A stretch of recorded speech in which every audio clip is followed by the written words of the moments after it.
Welcome to Orange is the New Black. And if you're still here, you're definitely a diehard Bengals fan. The Bengals are 0-7.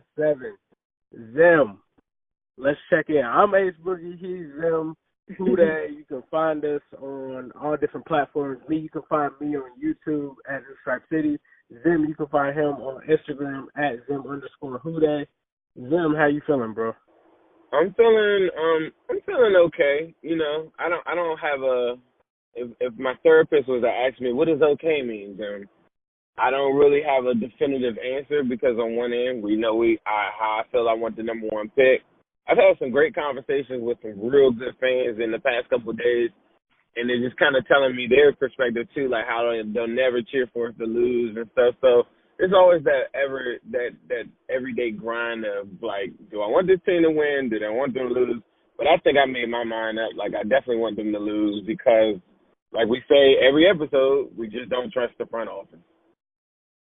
Yeah, I'm with you. Definitely don't trust this front office. And, I mean, coming off of that game, it was kind of like I just really wanted us to lose. And it sucks to say that as a fan, but it's like, honestly, what is there really for us to look forward to with these games, with us being in the current state that we're at? We both predicted this as a loss. We both predicted that the Jaguars were going to run all over us. We expected the Jaguars defense to make plays. And to me, it's just the 90s are back. It's like the 90s and early 2000s are back to me. I watched Andy Dalton drop back and pull a Gus Frerotte. That's a shout-out to my OG Bengals fans. You'll know exactly what I'm talking about. But if you're new and you don't know what a Gus Frerotte is, a Gus Frerotte, when he was a starter for the Bengals, he came in and he threw an interception to a defensive lineman. That is what a Gus Frerotte is, and the defensive lineman, I believe, scored a touchdown. That's what you call a Gus Frerotte. And let me tell you this. Let me tell you the silliest thing. Do you remember? Isn't that Gus Frerotte that hurt his neck and had to get like surgery because he celebrated and hit his head onto the after he celebrated with a touchdown with the Redskins? You ever remember that? Yeah, I remember that. So yeah, man, it's just for me when you look at this team. And we've given plenty of blame out to Andy Dalton. I still think that he's, one of the causes of the dysfunction for the Bengals. But you have to really look at Jim Turner and everything that's come in with Jim Turner. And I kind of have to side-eye Zach because it's like Jim Turner has gotten nothing for this offensive line. He's got nothing for this run game. At one point at halftime, we had negative 2 yards rushing. That can't happen, right? So, you can look at Andy Dalton, and honestly, I'm not making Jim Turner the scapegoat. But if there's someone that needs to also be removed from this team, it's Jim Turner. And, you look at the things that have happened with guys retiring, with guys, acting like they don't want to play football anymore, a.k.a. Christian Westerman. And it's no coincidence, in my opinion, that this stems from Jim Turner, given his background of what he did in Miami with a lot of guys not wanting to play for him, a lot of drama going on there. I just don't understand now that we're seeing what happens with Cordy Glenn. And I'm not, making an excuse for Cordy Glenn either, but it's just a lot of weird stuff going on right now. And it would be one thing if you had a productive offensive line to put up with the stuff that's flying around that offensive line room, but you don't. You have one of the worst run games, the worst run game in the NFL, on pace for, the worst run game essentially in NFL history. And then it just seems like nothing is working. And when we lost Frank Pollock, that was one thing to me that was like a huge loss for us, right? Because Frank Pollock, even though the offensive line was bad, he had them humming, though. He had them humming, right, exactly. So, I don't know, that was, when I saw that happen in the offseason, I was like, there's something wrong here. And, Frank Pollock essentially chose not to return to the Bengals. So it was his choice definitively that was like, nah, this isn't working. So I don't know if Frank Pollock saw something with this new scheme and then not boding well with the offensive lineman that they had here, if he just didn't believe in the philosophy or what. But clearly he made the right decision and the Bengals made the wrong one. But Yeah.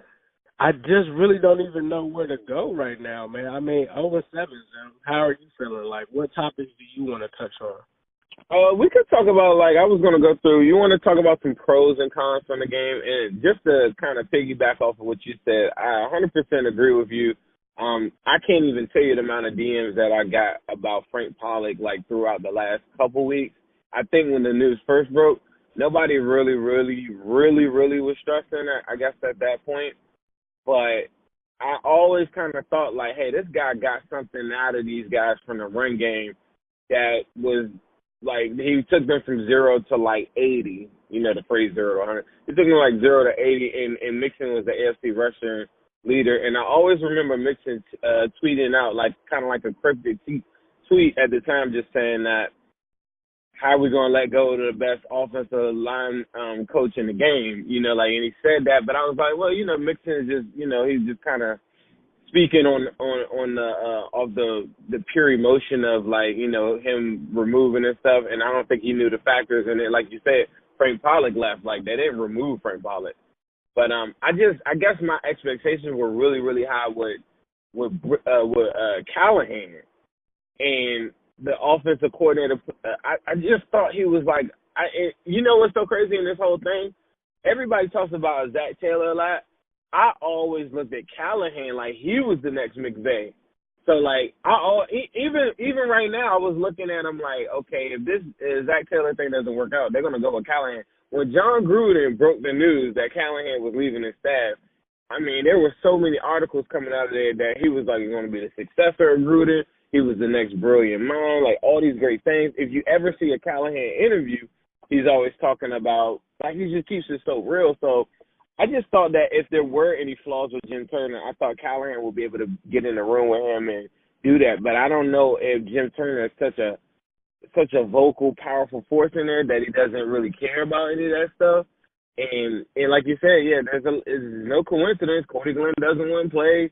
It's no coincidence that, you know, like, all these different things are happening around him. And it does scare me a little bit moving forward because, you know, I think for the first time we were really talking about what's going to happen to Zach Taylor. Like, is he on the hot seat? You can't perform. It's one thing to lose, like, really close games, and I thought that game was really close. And I know you Dalton lovers are going to hate my guts, but I don't care. You know, I got way past that, and I've got that in my mind that he completely sucks, and you need to get on board with this. Like, he sucks, and if you care about this team, like, this is what it is. And that game was within reach, just like 4 other games were within reach. When the pressure was there, like I say every single week, he never delivers. The only time he delivers when there's pressure is when it's a meaningless game. So at the end of the game, I mean, at the end of the season, yeah, you'll get good Dalton stuff, and then Dalton. You know what's so crazy about this game too? The Dalton lovers revealed themselves to me. Like, it was a lot of people that I didn't think were Dalton lovers, and they just came, like, they reared their ugly head after a performance like that. That is like, I never had a moment where I just felt like, okay, without a doubt, they have to bench him. Like, I've never felt like that, even in me talking trash about Dalton all this time, whatever. Like, you know, like, or, I mean, not even talking trash, but just being critical of Dalton or whatever. I never felt like they had a better option behind him. Like, right. I mean, besides McCarron, it's some moments where I'm just like, well, they just need, like, the, you know, a little rah-rah. Like, you know, I don't think McCarron's a better quarterback. And trust me, if you're listening to this, I was a Dalton fan 2012, 2013, 14, 15. 16.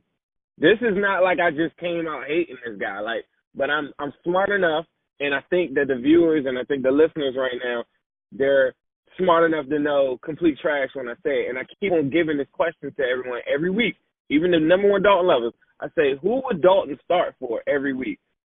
I like, what team would want him? Somebody wrote in my comments like, we should trade him. What, to an XFL team? There's not one team that would take him. and I know that you wanted to go like glaze over Dalton. Like I tried my hardest, but I was fuming yesterday. But that is the most definitive moment I can say. Like this is a moment where you have to bench him. The fact that they stayed with him, and then he could just do what Dalton does best. Go ahead and get a sneaky little touchdown there, kind of pad his stats a little bit. You can't pad the fact that you just threw 3 interceptions and 5 passes. You can't pad that. But, you know, like, but like I was originally saying, like Callahan and all these guys, like I just thought that all this thing would kind of work itself out and you would just see this offensive, like, firepower. And on a game like that, when I was saying let's go through pros and cons, the defense did what they had to do.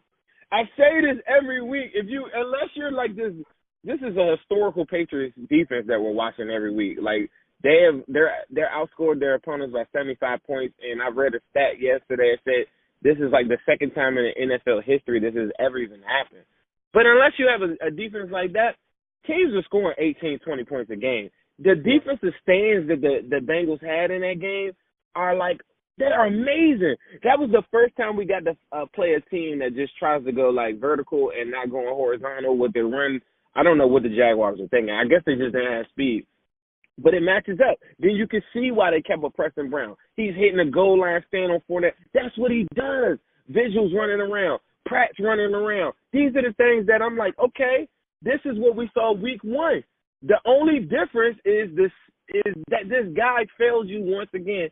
And all I hear is offensive line comments. I can show you clip after clip, and it boggles my mind, bro. Like I was trying to come with a structured thing for the show today, but I can't do it because every time I think about it, I'm like, it's so simple. Everybody's like, well, this is bad, this is bad, this is bad. Get some first downs with a legit quarterback, and I promise you, this thing will turn around so quick. You might not, it might not give you a whole bunch of wins, but you want to see like a productive offense. You want to see some run game, whatever. Like get a quarterback that can improvise, make a first down, do this, do that in the middle of the game. They gave him the game. The Jaguars punted 7 times to him, and he didn't do nothing. Right. But we still talking about everything else, even after that. Crazy. Yeah, man, I'm with you, Jim. I just wanted to at least highlight Jim Turner, but it definitely comes back to Andy Dalton, man. And to me, there were several narratives, like you said. The first thing that I noticed on Twitter was people who were Dalton lovers and Dalton defenders, Dalton supporters, were coming out the woodworks and saying that they were done with Andy Dalton. That you still had some guys that were holding on. And, of course, they're bringing up those same things. They're talking about, okay, you know, we're talking about how Joe Mixon is struggling, but we don't apply that same logic to Andy Dalton with the offensive line.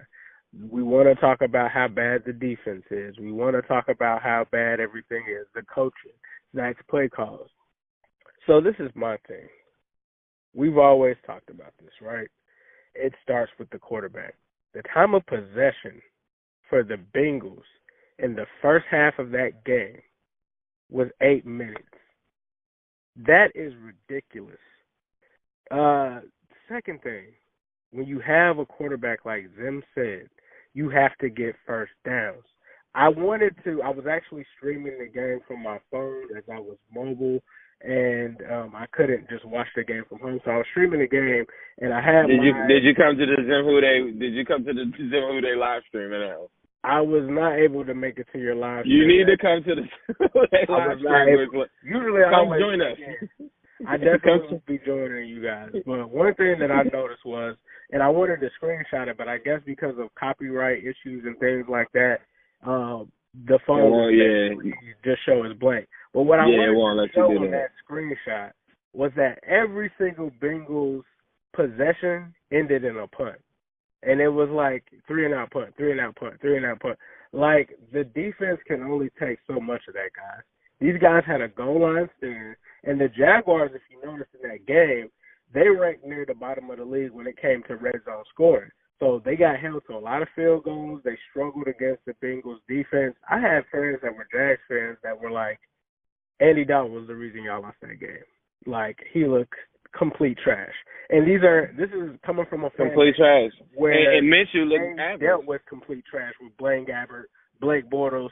You might want to listen to a person who went through that and their analysis of your quarterback if those were the quarterbacks that they've been through and have had seasons where they have had similar seasons to us where they, well, not even similar seasons than us. They've had worse seasons than us where they've actually only won like 2 or 3 games, and it's been because of these bad quarterbacks.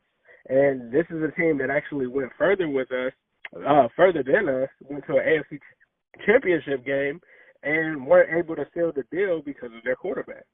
And, Andy Dalton, man, if you don't understand how that affects a team, if you don't understand how a stagnant offense wears down your defense, if you don't understand that, then I don't know what to tell you. The other thing is this, offensive line. Jay Morrison gave some ether yesterday and talked about that the whole offensive line thing in terms of pressure, in terms of, hey, don't throw Ryan Finley in there because, Andy Dalton can't do anything. Ryan Finley would be worse because they have no time to pass and all of that. That's a false narrative. That's a witch hunt. That's a wild – it's this crazy witch hunt. You know what's up? They think we're on a witch hunt, Ace, for this guy, right? But it's an even bigger witch hunt for the offensive line. It's a huge witch hunt. And what's crazy is, like, when I was talking about Deshaun Watson and things of that nature, that he's been sacked more, that Kyler Murray has been sacked more, you know what I was met with? Well, you know what, Ace? That doesn't give you the full perspective because how do you know how many pressures are actually there? You're not including the pressures, bro. And you know what happened yesterday? Jay Morrison said that not only has Andy Dalton in the past, I think, 2 or 3 weeks not really been sacked that much, but when you look at the season total on pressures, he's right in the middle of the pack. So he's not even in the bottom half of the 14th. NFL. He's 14th. He's not even in the bottom half. He's one in of the least pressured quarterbacks in the NFL, people. When are you going to wake up and stop making excuses for him? Like, this is not – obviously, we know the offensive line is bad, right? We know that. All we're saying they're is terrible. That's the worst quarterback. Let me say that. This is the worst rushing offensive line I've ever seen in my life. Ever. Completely. But when we talk about pressure, and this was what was crazy to me was, I dropped this knowledge, and someone said, well, you know what? You have to give Dalton credit because his release is so much faster, so those pressure numbers are I was like, are you serious? Man, like, he is I hope that shell some of you guys are as loyal to Dalton as you are to your wives because this is simply ridiculous. And I don't want to go up on an Andy Dalton rant. I'm already looking at quarterbacks, bro. And honestly, like Zim said, the time is now to bench Dalton. There's no need to keep him in there. There is absolutely, like, unless you just want to keep losing games, which we're going to do anyway, but you have to see. And me and Zim, we're realistic about this. We don't think that Ryan Philly's going to come in there and say today. But at the end of the day, evaluate your team going forward for you to be able to make these decisions that you're going to be faced with in the offseason when you have that number 1 and number 2 pick, when you got to pick up an option on Andy Dalton's contract. You have to see this thing through. You've got to see what things look like without Andy Dalton in there. You've got to see what things look like with Ryan Finley. You've got to see how the offense and all these tools around him respond when he is not in there. And that is all I have to say about Andy Dalton. I caught myself and I had to dial it back because I'm trying to tell you, I appreciate all of you. Even if it, like, I'm going to tell y'all this. I'm going to make this as short as possible if I can. A lot of people don't know this. I coined the phrase. If you see somebody saying Dalton lover, I made that 2 years ago. This is the reason why people ask me all the time, like, how did you get all these followers and stuff on Instagram? I want to congratulate and just give all of my appreciation out to anybody that ever stuck with me day one or listened to anything. Because very, very early on, I wasn't like this with Dalton. But people watched me grow with this whole thing, and they watched all this stuff. And one day we were doing a live stream. It was like the 3rd week ever. Like, I even just made a page. I said, man, you DLs better get out of here. Somebody was like, what's that? I was like, you're Dalton lovers. And it was a big joke because at the time I still liked it. I never thought that I would go on the internet and just see like this whole demographic of people. Like, the guy that's always, that y'all see on TV that's dancing and his name is Captain, Bengals Captain or something like that. You want to talk about a Dalton lover? Because Jay Morrison, that same tweet you're talking about, Jay Morrison, that was a Dalton lover. He's responding to the tweet that you're talking about, and the guy's saying, "Oh well, Dalton gets it out so fast, so like that those pressures aren't like that's why he's 14.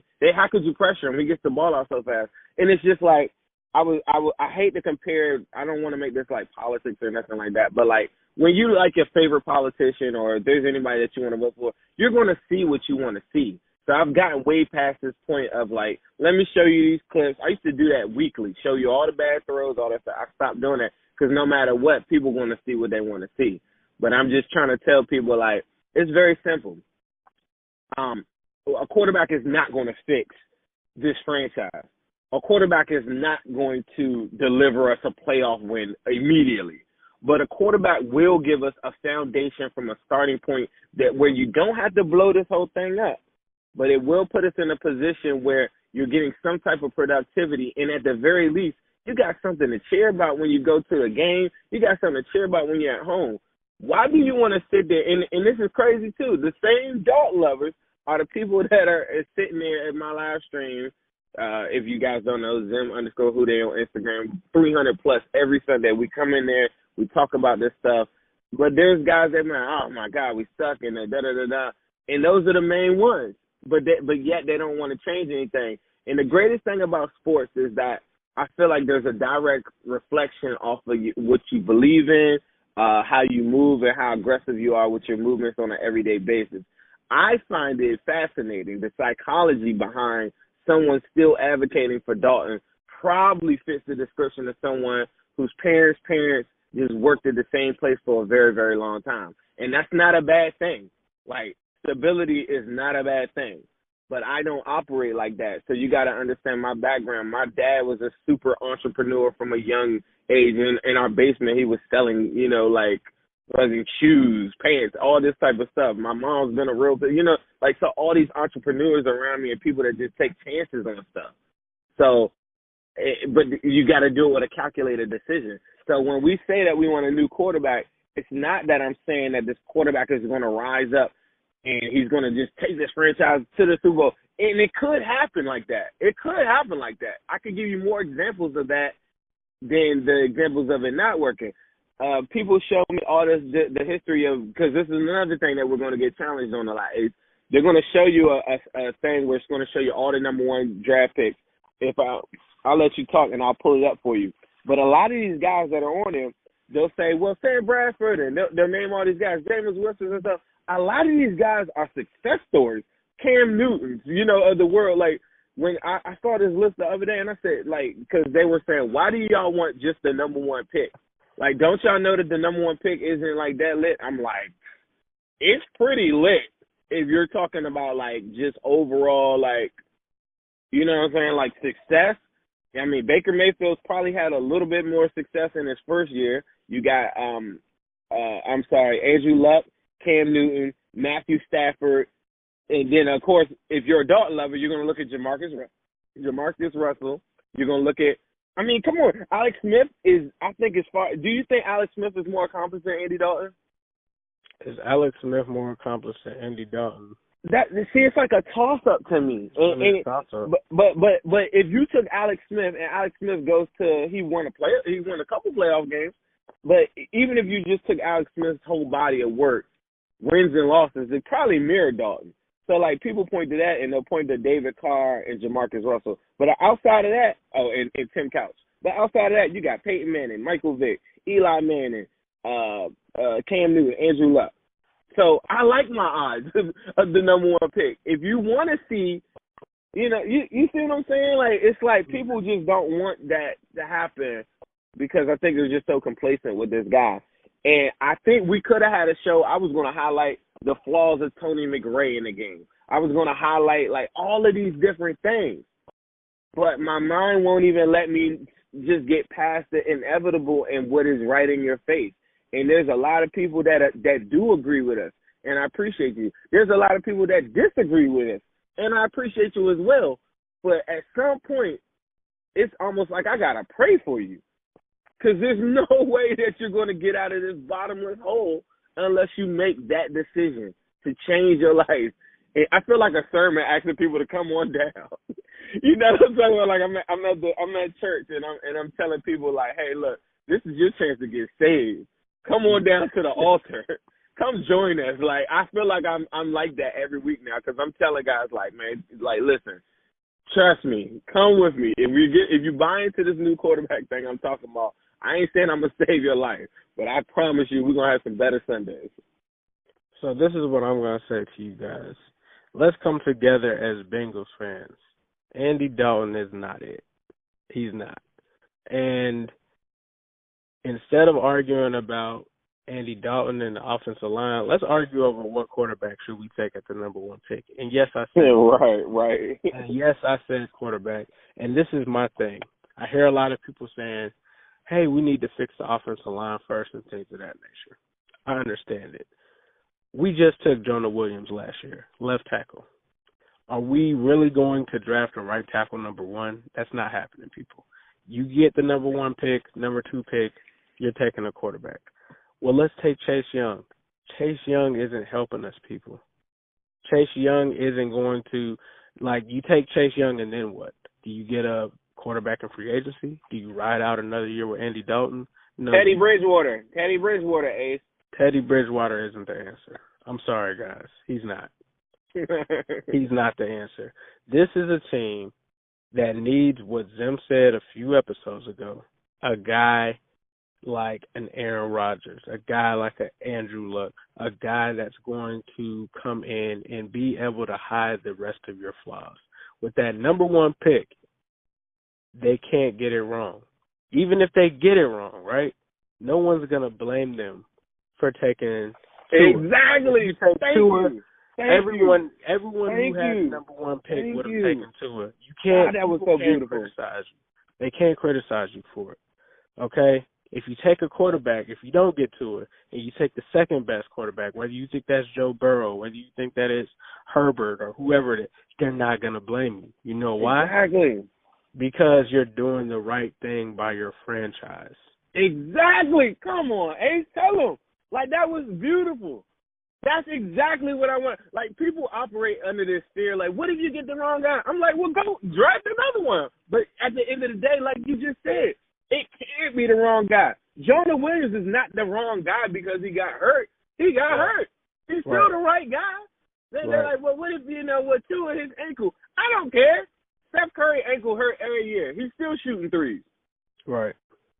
You can't be afraid to take these guys, man. You have to do what's better for your franchise and what's best for your franchise. And what's best right now is taking the number one position in the NFL. When you look at who gets paid the most in the NFL, who is it? The quarterbacks. Why? Because they're the most important position in the NFL. And when you look at that position and you look at the impact of it, all you have to do is look at Kansas City, look at Baltimore, look at Seattle, look at where all of these places that these quarterbacks have gone, where they have taken franchises that were unsuccessful and made them contenders, not pretenders, not a possibly good team, not someone that's just 8-8, 7-9, just, middle of the pack. They have made them contenders. And so when you think about it, and you think about the future of your Cincinnati Bengals, think about what quarterback do the Bengals need to take, and what gives them the best shot of doing that is having a top 3 pick. So just marinate on that and think about it. Don't get caught up on playing the blame game and things of that nature. Just look at it with a clear vision and say, the best thing for this team moving forward is a quarterback, not a right tackle, not an edge rusher. We need a quarterback. And that's all I got. They did a lot, man. They did a lot. Like a lot of people are super critical on the front office, like them making the move for Cordy Glenn, them drafting Jonah, them reaching for Billy Price, which I didn't like. Those are all elite or elite prospects, right? Right. They did that. You know what I'm saying? Like it's only but so much you can just do that. The same premise that I say, hey, well, if the quarterback isn't right, and I argue with guys all the time. They say, guys and girls, they'll say, well, you know, if you pick the wrong quarterback, you can't just come back and pick it. I'm like, shit, why can't I? You know what I'm saying? If that guy isn't the right guy, you know what I'm saying? You think that, I mean, people are telling me like, oh, you think that the Dolphins are just going to give up on, what is it, Drew Lock or something like that? I'm like, shoot, if Tua is standing right there in their face at the number one pick, if they get the number one pick, or Burrow, these guys are right there, and their scouting department says, hey, look, I like this prospect's upside. Yes. You draft the quarterback every single year. The Redskins, well, they just drafted Haskins. If Tua is sitting right there in their face, Herbert is sitting right in their face, you know, like, they're not going to think twice. Look at the Arizona Cardinals. They're not going to think twice. Like, they just took a quarterback. They took two quarterbacks in the first round, back-to-back. Rosen didn't work out. Kyler Murray is there. What did they do? They took Kyler Murray. Back-to-back. And at the same time, I feel like, and it's just the saddest part about all of this thing, is that I love Andy Dalton. I still love Andy Dalton for what he's done for, like, the Bengals, and I gave me something to brag about. I used to always walk around, man, we done gone to playoffs 6 out of 8 times. Like, where I live at, like, I don't know no Bengals fans. You know that, but, like, he contributed and made us relevant. But just like Marvin Lewis, it's just a time for these things. And it's sad because as we're recording this, Mo Sanu gets traded to the Patriots this morning. I clapped, and I clapped out loud. I looked down, I said, he's going to get him one. And Dalton deserves better than this. Dalton deserved, you know, like, they ruined him. Dalton could have been something. Dalton could have been, at the very least, Matt Ryan. You know, at the very least. Dalton always had a pretty good arm. Never elite, but all of these different intangibles he had, but they totally ruined the guy. Like, part of it is his fault. A lot of it is the front office's fault. They gave him weapons a lot of times, but then they ruined them. You know, you could point to Whitworth and after that. But a lot of those things, they failed him. But he's failed us. And so it goes both ways, and it's just this time where, like I said, we could focus on so many things in the games and all that, but I just don't think it really holds any weight because until I see a new quarterback, I can't even properly, like, watch these games because I'm looking at all these 3-and-out, and I'm like, how can I even judge the defense based on if they gave up 40 points this past week? I wouldn't even be looking at the defense if they would have gave up 40 because all the offense did was keep them on the field and just wear them the hell out. You know what I'm saying? We should be talking about Geno Atkins. I want to say that too.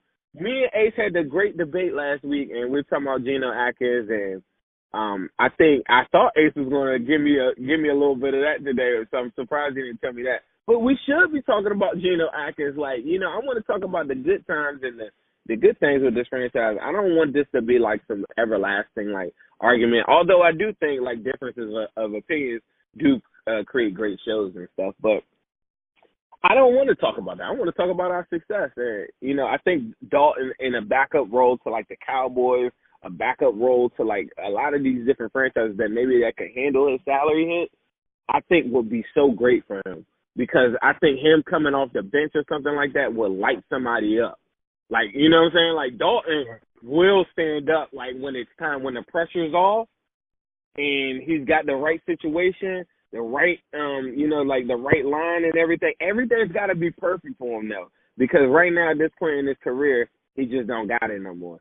And I think he deserves more, and we, more importantly, deserve more. And that's all I want to say, I guess, for today's show. I do want to encourage everyone. I'm going to post the show on my page, Zim_Houlet on Instagram. Make sure you're still following my man Ace Boogie, New Stripe City. He's also on Instagram. He's on Twitter, the same name as well. Please hit us with questions, comments. If you have any questions on quarterbacks, Ace has already started looking at Tua in a little bit more in depth. I've looked at Joe Burrow in a little bit more in depth. So I think me and him are going to kind of go head-to-head matchup with Burrow versus Tua soon. I think also I just want to hear feedback. I want to hear the questions. I don't want to hear a bunch of crap about excuses from Dalton because I'm going to tell you, like, on some bad days, I will not be happy, and it won't be a great exchange. But you got to love it because I'm just passionate about winning.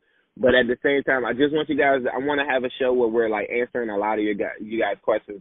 If we could do that in a couple of days, that'd be great. So I'm going to try to post this on my page as soon as possible. If you got any questions for Ace, please make sure you hit him up on the YouTube, New Stripe City as well, and we'll be able to take those questions and apply them to the next show because really, truly, I'm not really motivated by analyzing these games, and it's not a fair assessment. It really is not fair to the defense to assess them based on what's going on right now. Like the lack of, the running game, that's another thing. The running game is worse than Dalton. I want to make that clear.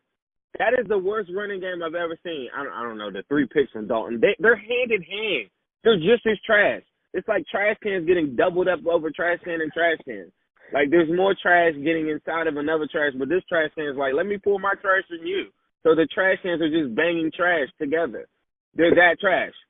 So I want to make that clear, but at the same time, it's not an excuse, and this is not an indictment on Dalton. This is just like it's not working. The run, just like Jim Turner, is not working.